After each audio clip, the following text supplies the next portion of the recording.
After Saul returned from pursuing the Philistines, he was told, "David is in the desert of En-Gedi." So Saul took 3,000 chosen men from all Israel and set out to look for David and his men near the crags of the wild goats. He came to the sheep pens along the way. A cave was there, and Saul went in to relieve himself. David and his men were far back in the cave. The men said, "This is the day the Lord spoke of when he said to you, 'I will give your enemy into your hands for you to deal with. As you wish.'" Then David crept up unnoticed and cut off a corner of Saul's robe. Afterward, David was conscience-stricken for having cut off a corner of his robe.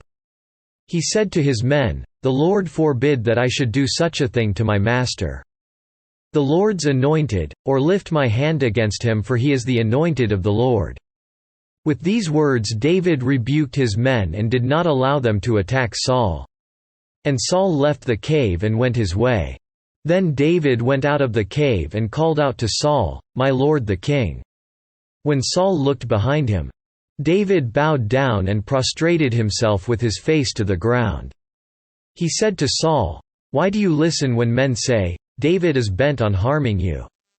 This day you have seen with your own eyes how the Lord delivered you into my hands in the cave. Some urged me to kill you, but I spared you. I said, 'I will not lift my hand against my master, because he is the Lord's anointed.' See, my father, look at this piece of your robe in my hand. I cut off the corner of your robe but did not kill you.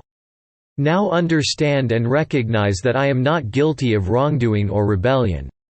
I have not wronged you, but you are hunting me down to take my life. May the Lord judge between you and me. And may the Lord avenge the wrongs you have done to me, but my hand will not touch you.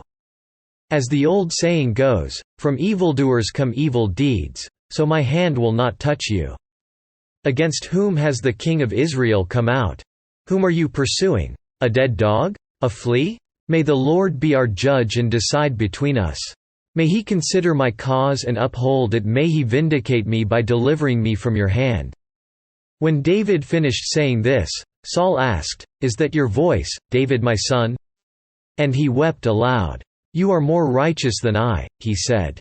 "You have treated me well, but I have treated you badly. You have just now told me of the good you did to me. The Lord delivered me into your hands, but you did not kill me. When a man finds his enemy, does he let him get away unharmed?